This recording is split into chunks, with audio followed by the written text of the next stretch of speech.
change and transformation comes from the inside out, and, starting with the mind. And if you can learn. Did you ever do read or listen to Psycho-Cybernetics? Yep, that's my favorite book.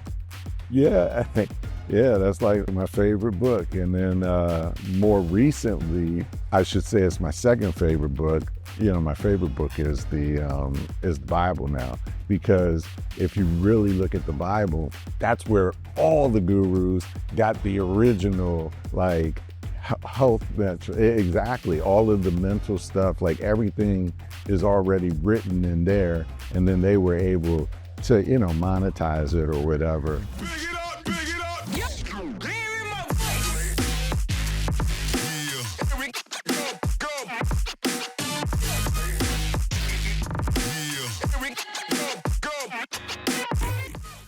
Welcome to Let's Talk Real with Mel. We are here with Nate Joy, investor extraordinaire, and among many other things. Thank you so much. Good to see you, brother. So we're gonna jump right in. Okay. Give us an overview of who you are, what you do, where you. Yeah, no worries. So I'm actually born and bred right here in the DC area. I was born and bred in PG County, District Heights.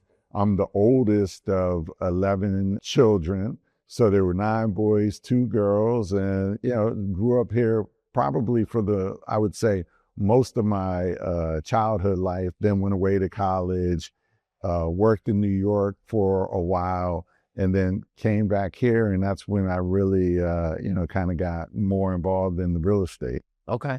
Got it. So 11 y'all. So yeah. 2 girls. Did the girls work? Two. Well, we were kind of spread out. It's interesting. It was always like a pattern with my parents: 3 boys, then a girl, 3 boys, then a girl. So we ended up with 11. So they didn't, keep the pattern going for the 3rd girl. They kind of shut it down at the 11. Got it. Dizzy Welch. I know. That would be, you'd have to be a billionaire. Exactly. And my mom was pretty much a stay-at-home mom, put us through private school. We went to like Catholic grade school. So that was kind of their gift to us, is they invested in education. But yeah, my dad was a truck driver, 30-year truck driver. Okay. Wow. Yeah. Yeah, that's a different show. I used to be CDL at a CDL school. Oh, there you go. We seemed to manage, but, at the end of the day, we had help. We used to get, I remember some of the, back in the day, like, I don't want to say welfare, but they used to give you like assistance where, like milk trucks would come and drop off like milk and these big blocks of cheese, and you didn't really appreciate it back then because you were a little embarrassed because, everybody's like, you guys. But yeah, exactly. But, now that I look back, I mean, God was good, and it was like a very good upbringing. I had 2 loving parents.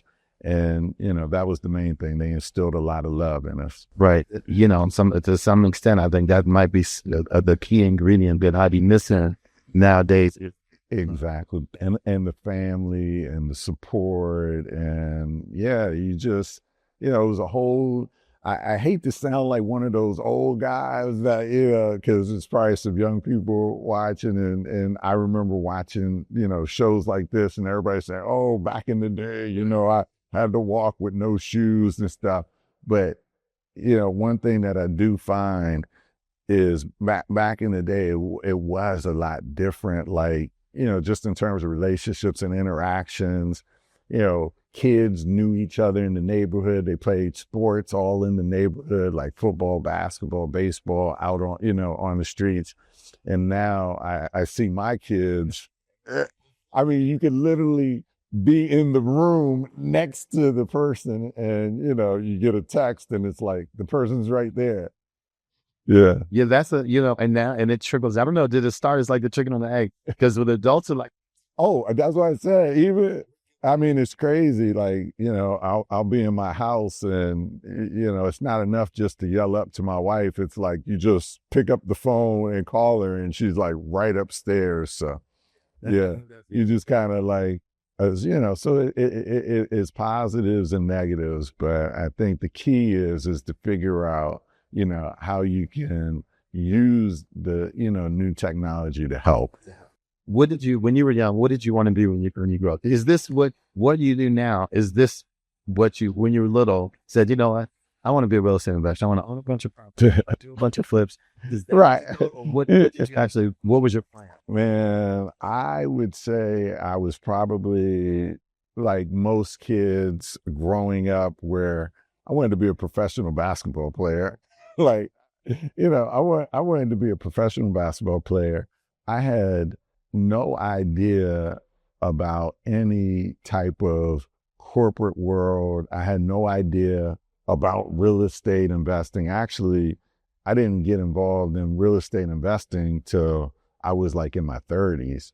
So yeah, no, I didn't know anything about that. But PG County is like a hotbed for basketball, and I love playing basketball. And if you asked me back then, I wanted to be an NBA player. I actually one of my dreams was to play basketball in college, and I was able to play basketball in college. Where'd you go to school? So I went to McNamara. Before that, I went to St. Margaret's, which is in Seat Pleasant. So it was a college school, but I bring that up because one of my mentors who's since passed his name was Coach Holmes, and St. Margaret's had a lot of talent that came through that Seat Pleasant area, and a lot of the kids ended up going on to play like Division I football and basketball. And yeah, so it's just amazing, like I said, how God works in mysterious ways and puts different people.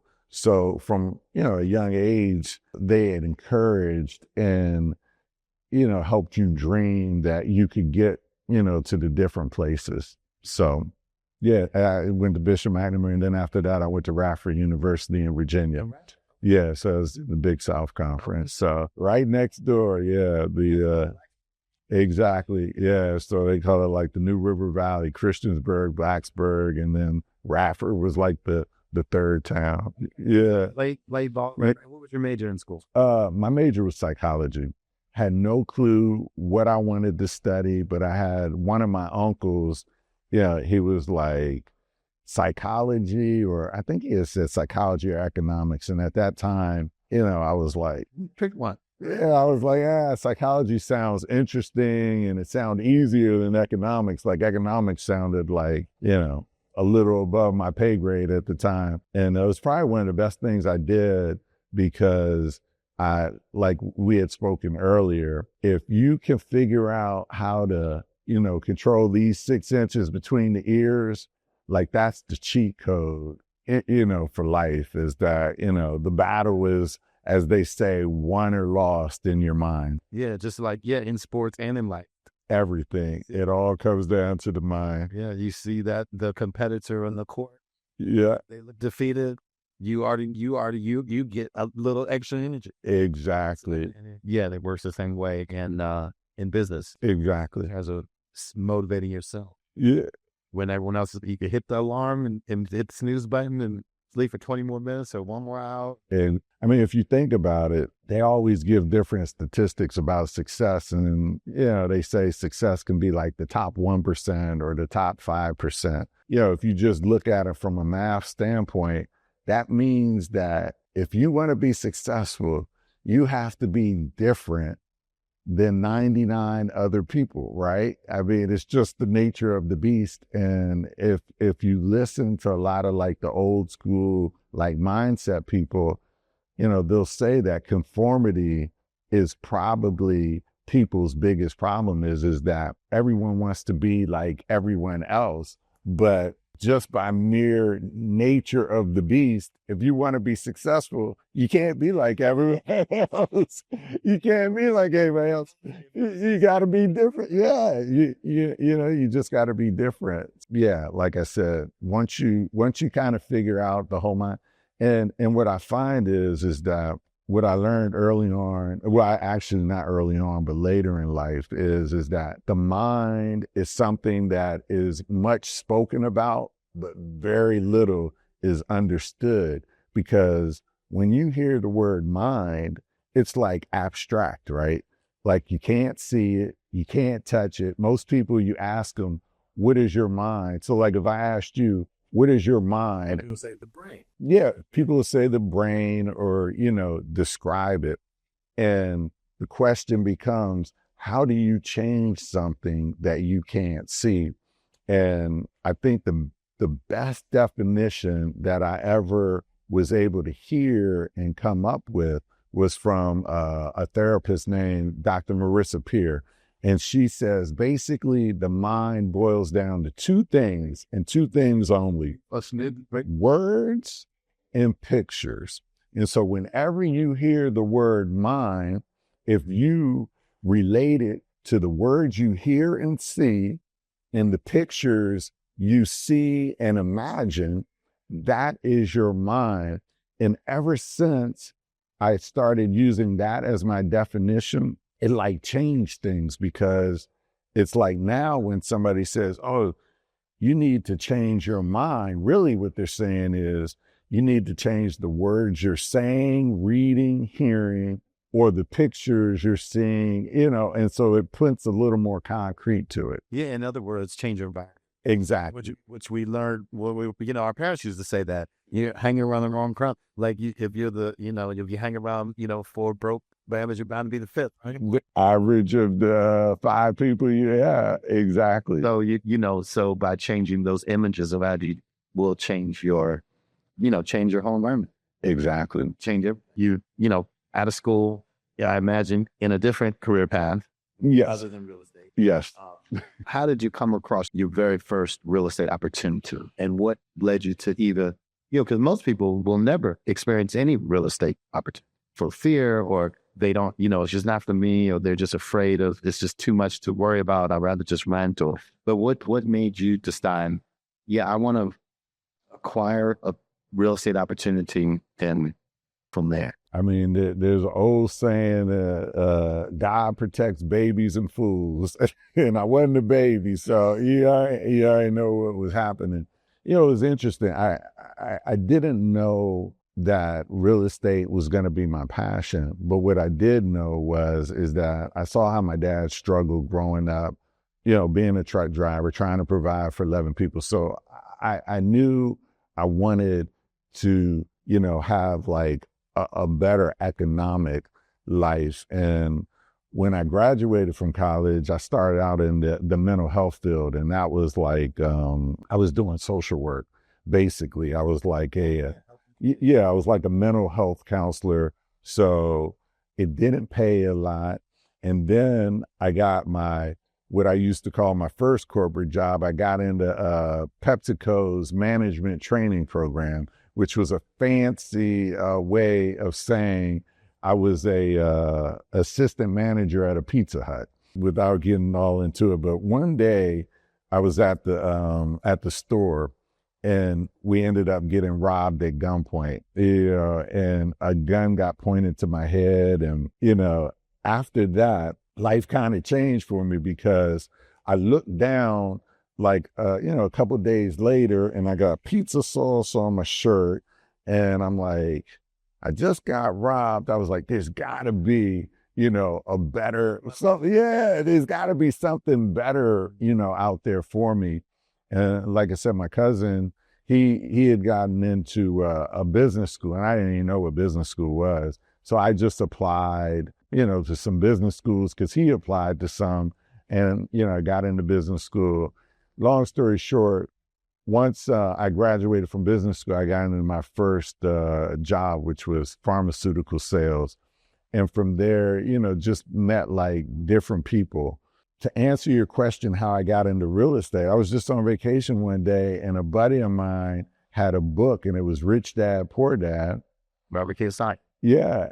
All this to say that college, grad school, none of that mattered. Like, once I read that one book, it changed my whole life, where, it said that you could buy your primary residence and you could sell it for, tax-free. And I took that one thing, and that was the first transaction. I'd actually had a condo in New York, and I sold my condo as soon as I came back from vacation. Like literally, like the book said, I sold it. I think I've gotten like $40,000. And when I tell you, I saw that 40,000 like check and I thought I was rich. Like, this is it. Like I'm ready to retire for it. But anyway, it was just the fact that that one little book showed me something and it like totally, totally changed my life. And, I did it. And then after seeing that $40,000 check, I was like, this is what I want to do. Yeah, exactly. This is what I wanted to do. But the two things that I learned is that, and I shouldn't say it didn't matter, but like all that education, all that book stuff that they teach us, like I never like really use any of it. And it all just boils down to like, thinking, being a good person, networking. I have that, the chicken and the egg conversation, I guess, with my kids. Yeah. And with other people too, about, do you have to go to school to be successful in a career? And even though we know that you don't, I believe that, and you can agree or disagree. Yes. That the process of completing a 4-year university degree, the discipline that it takes to actually walk across the stage at the end with that degree is, I think, is a separate, even if the degree has nothing to do with your business, because it's so many opportunities to quit in college. I mean, college is so fun, but there's so many ways, and many of, I'm sure I have friends, you have friends that, just, fell off the college track. Right. Didn't necessarily mean that they fell off of life's track, but if we looked at the statistics, the people that did finish collectively are probably in a better position as a group than the people that did.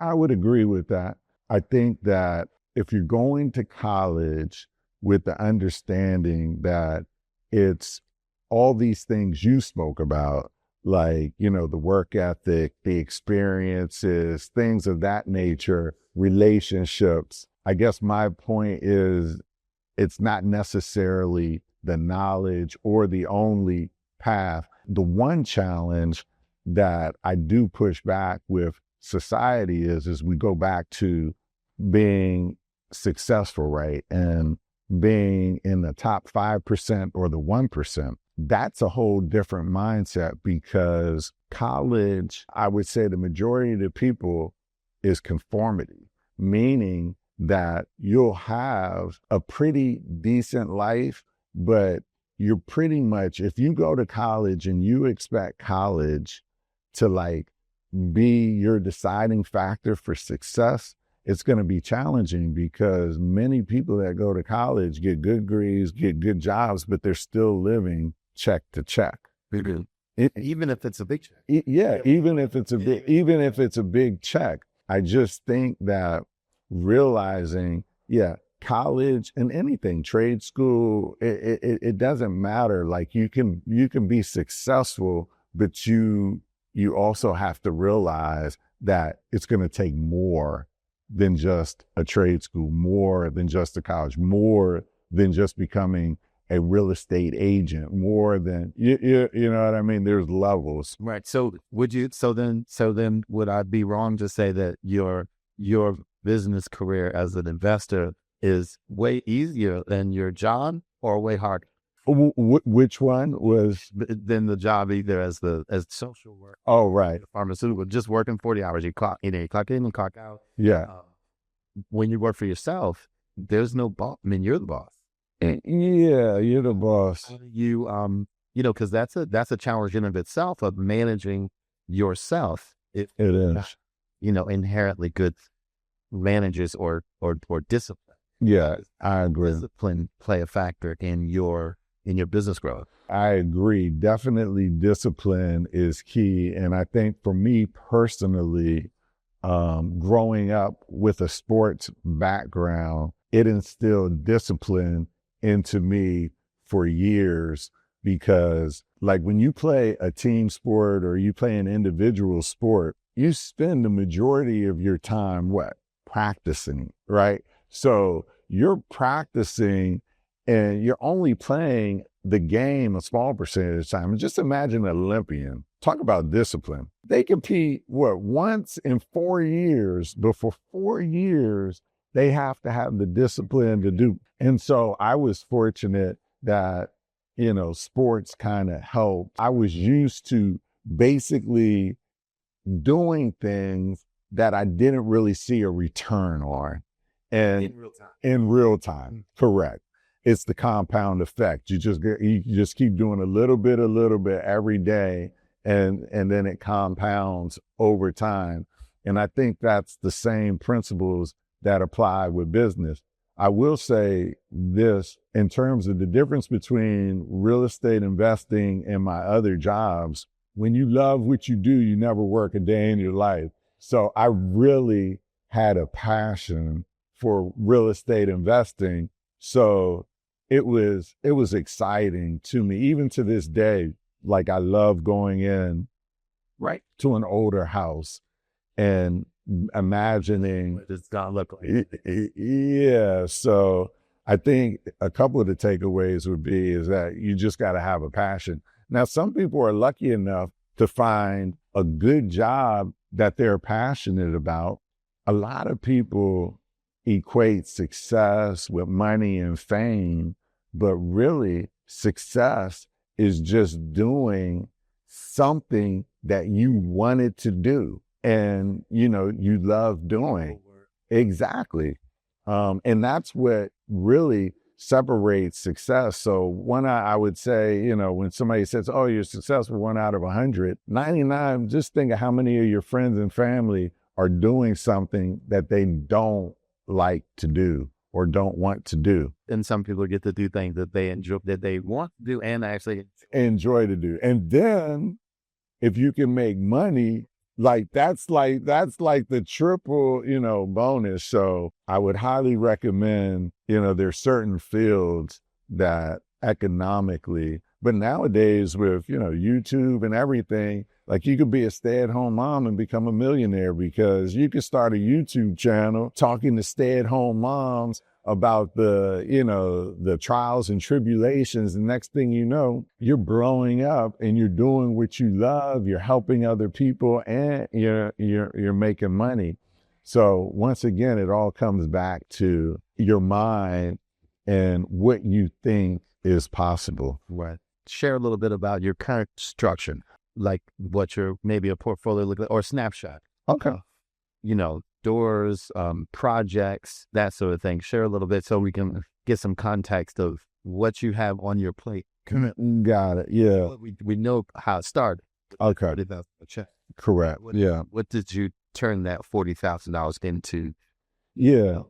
Basically, with that $40,000, I started investing in rental properties. And so my business has two levers. One is residual income, from the rentals, where you're able, to get income every month from your tenants and probably have about, usually, because you buy and sell, but usually somewhere between like 20 to 25 houses that are paying.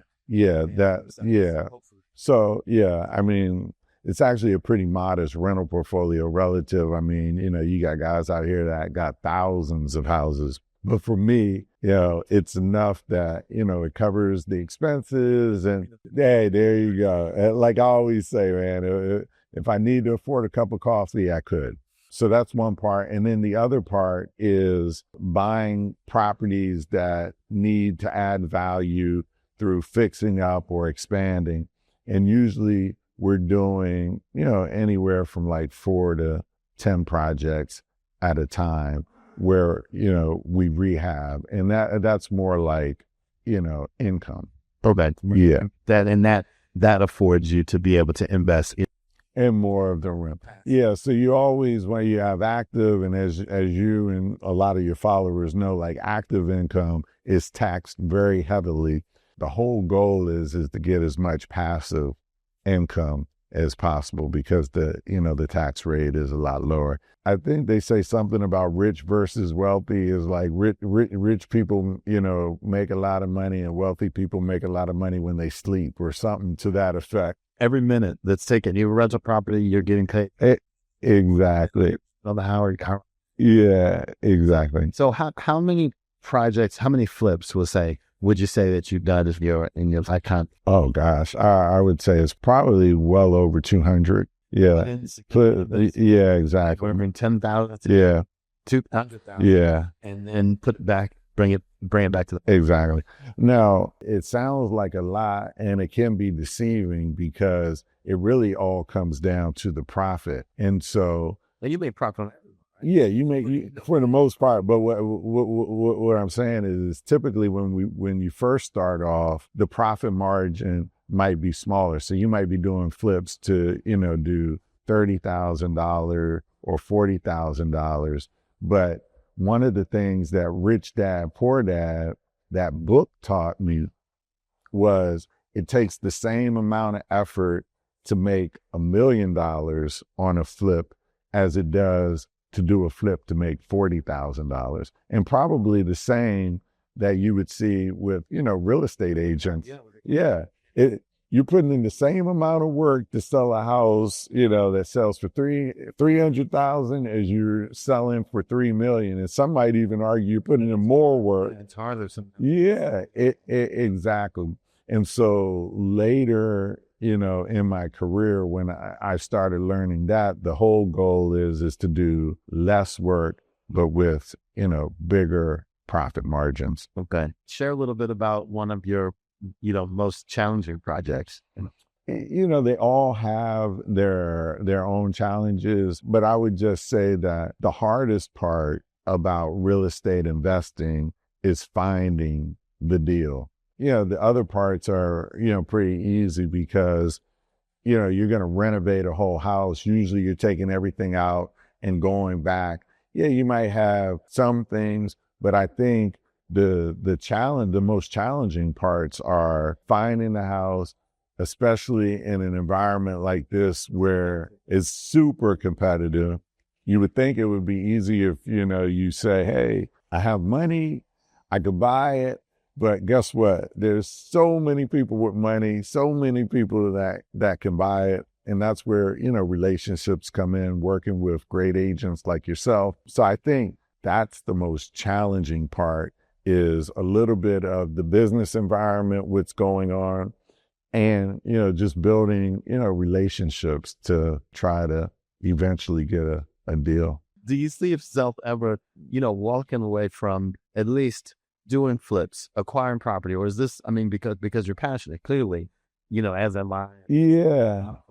About something they like to do. Right. Is this something you see yourself, like, if at some, hey, I got this opportunity. Right. Enjoy Park, it's this price of this, the ARV. Yeah. And you said, no, I'm retired. Right.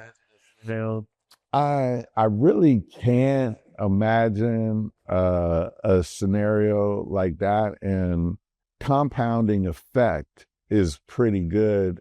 And that's why I say that it's never an overnight success, because you reap the rewards from what you did, like, 10 years ago, these relationships. And so, no, I don't see me ever walking away from that. But what I do see is me not spending as much time like hunting and going out and look, because your priorities kind of change. You get older, you get a little, in my case, I got a little more spiritual. So now, like, my priorities are changing, where I like to try to spend more time helping other people. So it might be in terms of like coaching people that want to get into it. It might be health. I'm very big into health and in spirituality. So just like maybe starting a YouTube channel where, you kind of help people. Yeah, share that. I think they did a study, and I hate to bring it up because sometimes people don't have money, but it showed that after about, at the time, $75,000 a year that a person makes, like your happiness level doesn't really increase. It's almost like early on in my life, I was chasing like money, but I realized that once you have enough to kind of take care of your basic needs and necessities and your family and help other people, like your happiness level doesn't increase by like making more money. What happens is your happiness level increases by you using what you've made to help other people. That's a good message to drop out. Yeah, that's kind of where I am, thank through the glory of God, thank God that I'm in that place. And I thank him every day that, I was able to figure that out before, I had to go and like knock on the pearly gates and, ask to get in. So on that, you mentioned earlier, your new favorite book is what, if you don't mind sharing, and why? Yeah, my old favorite book was Psycho-Cybernetics, and we both talked about that. And I think that's a life-changing book.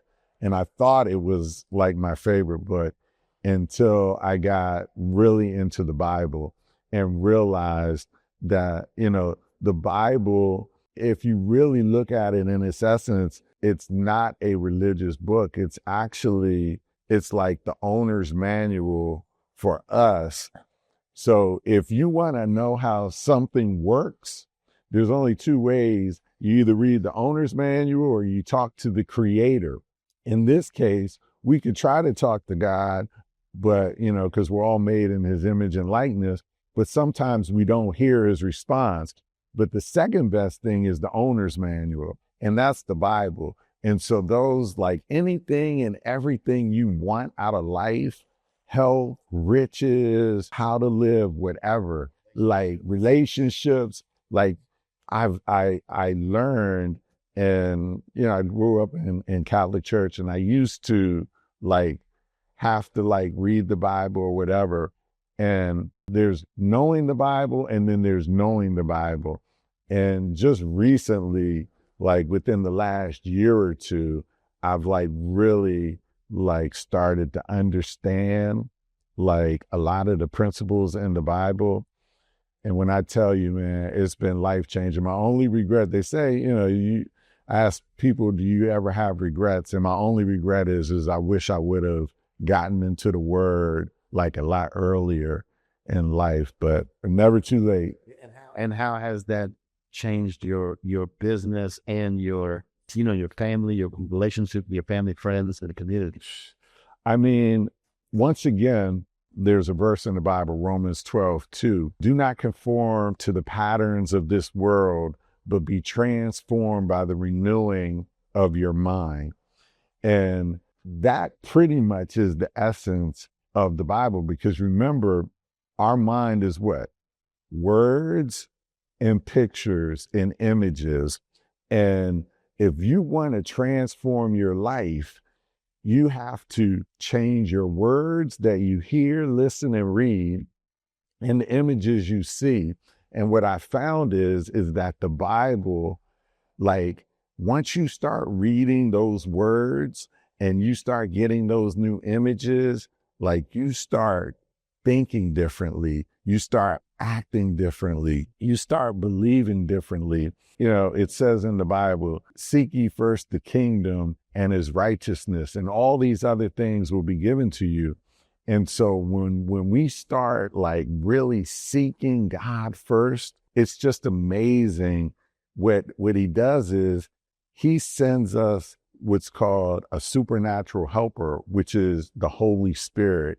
And so by reading the Bible and having the Holy Spirit in you, like your whole life just changes. I mean, we could talk for hours about it, but my advice to anybody that's trying to like change a relationship, make more money, whatever, the answer, the cheat code is in the Bible. Definitely. That's awesome. Yeah. Awesome. So what's man, that's we gotta. Yeah, that's like, it truly is. It's like, it's life changing. And I'd be remiss if I didn't say the way that I came to read the Bible was through my kids. So my kids play basketball, and this is how God works in mysterious ways. My kids play basketball. I had them at one school. They weren't doing as well with basketball, so I transferred them to another school. It's called Lanham Christian. The whole purpose of us transferring them to this school was for basketball. Like they were going to play with this coach and do all of that, which they did. What I didn't expect is that this school got them into the Bible and they started reading the Bible, and I saw the changes in them. And then they started teaching me. So the student was the teacher. And like I said, it's amazing how God works in mysterious ways, because I was focused on basketball and ended up getting saved as a different plans. So, man, who you telling? Exactly. Yeah, the basketball is working out as well. So, yeah, truly, truly amazing how your life can be elevated. Good stuff. So what's next for you? Oh, man. You know, helping people. Do you have a plan yet? Or Yeah. in the works? What do you have planned? I know you have projects going on, but in your little bit of free time. Yeah. So in my free time, I started an Instagram account, and it's called Over 50 Cheat Code. You know, a lot of the stuff that I learned after, I was 50. And my two driving passions are health, spirituality, the mindset. So healthy mind, healthy body. And so I drop like little tidbits, every day about, healthy nutrition and healthy living. And my next thing that I'm working on now is going to probably be a YouTube channel where I combine like the biblical principles with, how to be successful, like say in not only health and nutrition, but maybe business as well. And, just kind of combine those. It's done. Yeah. So we know the Over 50 cheat code as an Instagram, but if someone wanted to reach you, and either, let's say they had a real estate opportunity, or they wanted to partner with you in some way, or yeah, I mean, they could always email. They could always contact you. We can leave, my contact information. Baltimore Shells, SHELLS at yahoo.com. So Baltimore and then Shells, SHELLS at yahoo.com. If you have any questions or anything that I can do to help you, or if you wanted to partner with anything, by all means. Like I said. Got it. And definitely if you need this. Right. Because the Baltimore, if you don't have this, right, the Baltimore Shell won't help. Yeah. They need the Over 50 cheat code to get the mind right. Yeah. And even though I say it's geared towards the over 50, a lot of my audience are the younger kids, which, actually surprised me. But I guess they're able to figure out, hey, I'd rather learn it now than, have to wait to, learn the hard way when I get over 50. Most people, unfortunately or unfortunately, that's the only way we learn was the hard. Yeah. Well, this has been awesome. I appreciate it. Oh, man, I really appreciate always. This guy is fantastic. I love what you're doing here, man. Just like giving back, sharing. I know you have a very successful business yourself, so I always learn from you. Yeah, man, it's always a pleasure. Yeah, we got to come do a whole segment on the spirituality. Oh, man, I think that's the ultimate cheat code. Sounds good, bro. Good to see you. Peace.